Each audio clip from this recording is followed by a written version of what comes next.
Hello दोस्तों, आज का ये वीडियो उन लोग के लिए है जिन लोग को शेयर मार्केट के बारे में कुछ भी नहीं पता है, या फिर उन लोग के लिए जिन लोग बोलते हैं कि शेयर मार्केट एक जुआ है या फिर शेयर मार्केट में इन्वेस्ट करने के लिए डरते हैं।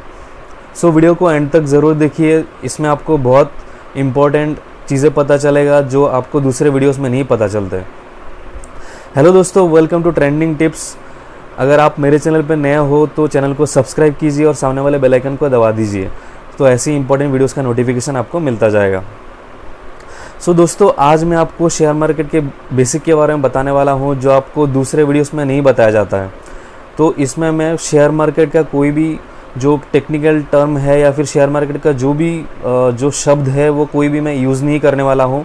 मैं आपको रियल लाइफ का जो सिनेरियो है उसको दिखा के मैं आपको बताने वाला हूँ। जो रियल लाइफ का सिनेरियो है उसके ऊपर मैं एग्जांपल देके मैं आपको बताने वाला हूँ कि शेयर मार्केट एक्चुअल में क्या है और आप उसमें इन्वेस्ट करना चाहिए, नहीं करना चाहिए, या फिर उस पर इन्वेस्ट करने के लिए लोग क्यों डरते हैं या फिर उसको जुआ क्यों बोलते हैं लोग। सो दोस्तों, आइए वीडियो स्टार्ट करते हैं। सबसे पहले शेयर मार्केट को जानने के लिए मैं आपको एक एग्जांपल देना चाहता हूँ। सपोज़ आप एक कंपनी खोलना चाहते हो जिस कंपनी का नाम है ABC कंपनी। तो अभी ABC कंपनी खोलने के लिए आपको उसमें कुछ इन्वेस्टमेंट करना पड़ेगा पहले। तो सपोज़ मान लो कि आप अभी जैसे डिमांड है, जो लॉकडाउन या फिर जो कोरोना वायरस का सिचुएशन है उसके हिसाब से आप डिमांड के हिसाब से एक बिज़नेस खोलना चाहते हो, जिस पे आप क्या करना चाहते हो कि आप जो मास्क या फिर सैनिटाइज़र है वो बेचना चाहते हो आप। तो आप एक कंपनी खोला जिसका नाम ABC कंपनी है। उसमें आप क्या करते हो, मास्क और सैनिटाइज़र आप सेल करते हो।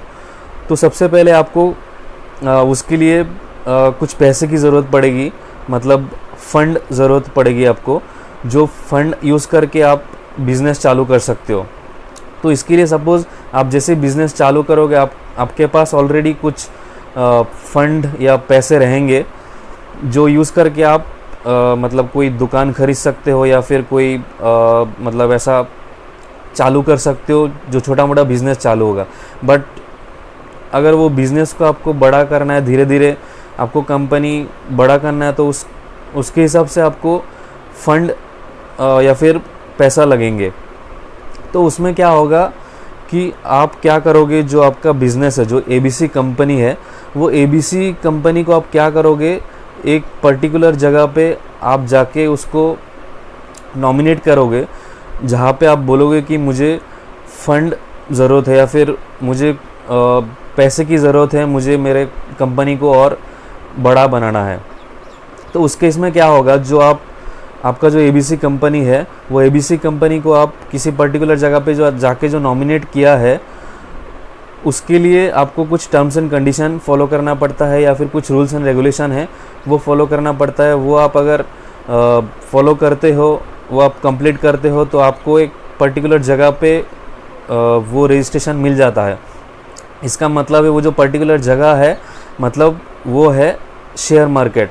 मतलब शेयर मार्केट में आपका जो ABC कंपनी है उसको नॉमिनेट किया गया है कि आप अभी उस पर मतलब शेयर मार्केट में बिज़नेस कर सकते हो। आपका जो ABC कंपनी है वो आपका जितना भी रूल्स एंड रेगुलेशन है, जो शेयर मार्केट का जो रूल्स एंड रेगुलेशंस है वो सब फॉलो करके आप आगे बढ़े हो, तो आप वो कंपनी को शेयर मार्केट में उसको नॉमिनेट कर दिया।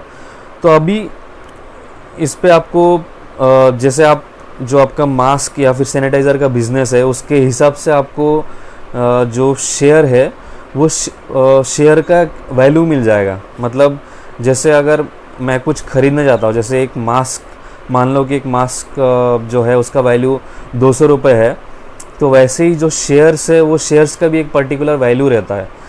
तो मान लो कि आपका जो ABC कंपनी है उसका पर शेयर, मतलब एक शेयर का वैल्यू है 5 रुपये।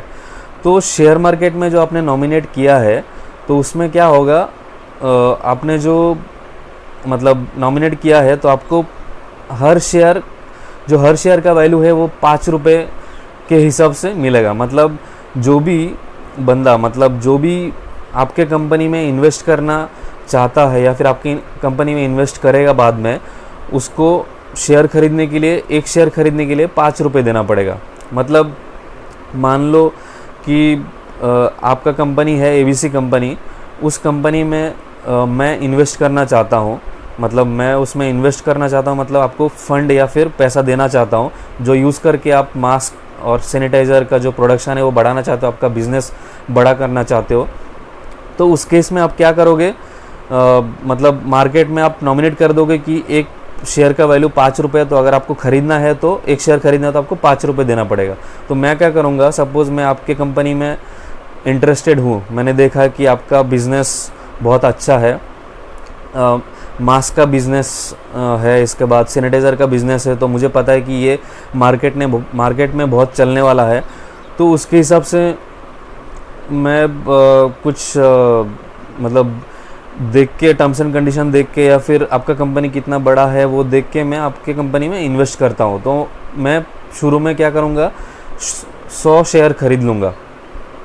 तो 100 शेयर खरीदने के लिए, जैसे मैंने बताया कि आपके जो ABC कंपनी है वो मार्केट में आपने नॉमिनेट किया है 5 रुपये एक शेयर का। तो मुझे अगर 100 शेयर खरीदना है तो मुझे 5 × 100 मतलब 500 रुपये देना पड़ेगा। तो ये 500 रुपये दे के मैं 100 शेयर खरीद सकता हूँ। इसका मतलब अभी आप तो कंपनी का ओनर है या फिर आप कंपनी का मालिक है ABC कंपनी का, बट मैं आपके कंपनी में इन्वेस्ट किया है या फिर आपको कुछ पैसा दिया, 500 रुपये दिया है, जो यूज़ करके आप मास्क बना सकते हो, आपका बिज़नेस बड़ा कर सकते हो। तो मतलब वो ABC कंपनी का मैं एक शेयर होल्डर बन गया। तो ऐसे ही जैसे आप ओनर है तो बाकी ऐसे शेयर होल्डर्स बनेंगे। मतलब आज मैंने इन्वेस्ट किया है, फिर कल कोई और इन्वेस्ट करेगा या फिर परसों कोई और इन्वेस्ट करेगा, तो उसके हिसाब से शेयर होल्डर्स बढ़ते रहेंगे और आपका जो फंड है, आपका जो पैसा है वो भी बढ़ते जाएंगे। तो इसका मतलब है आपका कंपनी जो है वो धीरे धीरे बड़ा होता जाएगा। तो ये होता है मतलब जो शेयर मार्केट का जो मेन बेसिक फंड है। मतलब अभी ये आपको मैं बताता हूँ कि लोग क्यों बोलते हैं इसको जुआ है या फिर क्यों डरते हैं। लोग इसको जुआ बोलते हैं या फिर डरते हैं। अगर मैं आपको एग्जांपल देके बोलता हूँ कि अगर शेयर मार्केट एक जुआ है या फिर शेयर मार्केट में आप इन्वेस्ट करने के लिए डरते हो, तो मैं कहूँगा कि हर चीज़ जुआ है फिर।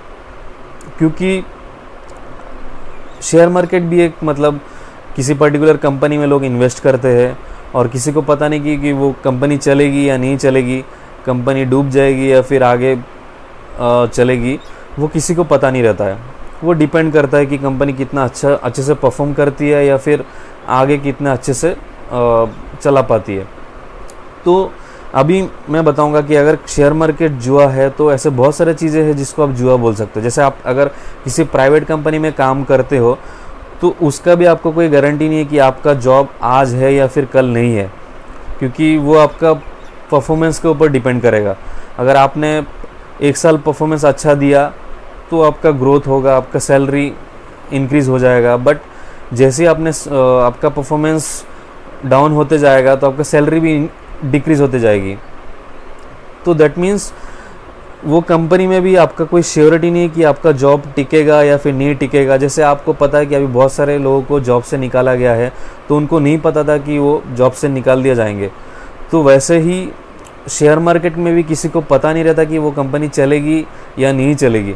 हाँ, बट अगर आप अच्छे से उसको पूरा जांच परख के आप देखोगे कि वो कंपनी आगे बढ़ सकती है। जैसे ये फूड का बिज़नेस है तो फूड का बिज़नेस अभी चल सकती है, इसके बाद मास्क का बिज़नेस है या फिर इसका बिज़नेस है वो अभी बिज़नेस चल सकती है। तो इसके हिसाब से आप समझ सकते हो कि ये कंपनी आगे बढ़ सकती है। तो ये एक तरह से मतलब एजम्पशन रहता है, मतलब कि ये कंपनी आगे बढ़ेगी। तो ये हर जगह पे लागू होता है, ये ऐसे नहीं कि सिर्फ शेयर मार्केट में ही। और ये 90% केस में ये ट्रू ही होता है। मतलब अगर कोई कंपनी ग्रो कर रहा है तो ये सबको पता होगा कि ये ग्रो करेगी। जैसे कि अगर कोई पर्टिकुलर शेयर है, जैसे डीमार्ट का शेयर है या फिर कोई दूसरा MRF का शेयर है, दूसरा शेयर है, तो सबको पता रहता है कि ये अभी ग्रो करेगी। क्योंकि डीमार्ट में अभी जो फूड का बिज़नेस है वो सबको पता है कि अभी बहुत ज़्यादा हो गया है और ये कभी कम होने ही नहीं वाला है। मतलब फूड का बिज़नेस तो कभी कम होने ही नहीं वाला है। तो ऐसे टाइप का बिज़नेस है या फिर ऐसे बहुत सारे सेक्टर है जिसमें कभी बिज़नेस कम नहीं होने वाला है। और इस टाइप में कंपनी में अगर काम करती है तो अब हम लोग को पता रहता है कि वो कंपनी आगे बढ़ेगी ही बढ़ेगी, तो वो नीचे नहीं जा सकती है। तो ये एक तरह से मतलब हम लोग को 90% पता रहता है। तो इसमें अगर हम लोग इन्वेस्ट करते हैं तो वो कंपनी को जितना मुनाफा मिलता है या फिर जो प्रॉफिट होता है उसका कुछ परसेंटेज हमें भी दिया जाता है। तो उससे क्या होता है, अगर मैंने जैसे बताया कि आपके ABC कंपनी में मैंने 500 रुपये इन्वेस्ट किया और आपने बाद में जाके बहुत अच्छे से बिज़नेस किया, आपका मास्क का और सैनिटाइज़र का बिज़नेस बहुत अच्छे से चला, तो आप क्या करोगे, वो पर्टिकुलर जो प्रॉफिट आपको मिला है वो प्रॉफिट में से मुझे भी दोगे। तो मेरा 500 रुपये एक साल बाद हो सकता है वो 2-3-4 हज़ार या फिर 10,000 1 लाख कुछ भी हो सकता है, क्योंकि शेयर मार्केट में आपको 1,000-3,000 तक परसेंटेज इंटरेस्ट भी मिलता है जो आपको कहीं पे भी नहीं मिलता है। सो दोस्तों, मैं आपको जैसे बताया कि ये वीडियो में मैं आपको नहीं बताऊंगा कि शेयर मार्केट में कौन सा टर्म है, जैसे दूसरे वीडियोज़ में बताया जाता है कि निफ्टी है, NSE है, BSE है, सेंसेक्स है, तो ये सब टर्म मैं नहीं बताऊंगा। मैं अभी उन लोगों को टारगेट कर रहा हूँ जिन लोग को शेयर मार्केट में इन्वेस्ट तो करना है बट उनको कुछ भी पता नहीं है और वो डरते हैं या फिर उनको लगता है कि शेयर मार्केट में जुआ है, अगर मैं इन्वेस्ट करता हूँ तो उसमें पैसा डूब जाएगा। तो ये आपको समझना चाहिए कि इसमें जुआ कुछ नहीं है, इसमें भी आपको नॉलेज चाहिए। जैसे आप कहीं पे जॉब करते हो, वहाँ पे आपको नॉलेज चाहिए या फिर टैलेंट के बेस पे आपको जॉब मिलता है, वैसे ही शेयर मार्केट भी एक बिज़नेस की तरह है या फिर एक जॉब की तरह है जो आपके टैलेंट के ऊपर, आपके नॉलेज के ऊपर आपको पैसा देती है। तो अगर आपके पास टैलेंट है, नॉलेज है और आपको पता है कि कौन सी कंपनी ग्रो करेगी, तो आप इजीली इन्वेस्ट करके बहुत ज़्यादा मुनाफा कमा सकते हो, बहुत ज़्यादा पैसा कमा सकते हो। सो दोस्तों, ये बेसिक जो मैं वीडियो बना रहा हूँ वो मैं प्लेलिस्ट बनाऊँगा जिसमें आपको मिल जाएगा ट्रेंडिंग फाइनेंस करके मतलब प्लेलिस्ट बनाऊंगा। उस पर आपको मिल जाएगा कि जितने भी फाइनेंस रिलेटेड वीडियो है वो प्लेलिस्ट में जाके आप देख सकते हो। सो दोस्तों, अगर वीडियो अच्छा लगा तो इसको लाइक कीजिए, शेयर कीजिए और मेरे चैनल को सब्सक्राइब कीजिए और सामने वाले बेल आइकन को दबा दीजिए, तो ऐसी इंपॉर्टेंट वीडियोस का नोटिफिकेशन मिलता जाएगा। आज के वीडियो में इतना ही। जय हिंद, वंदे मातरम।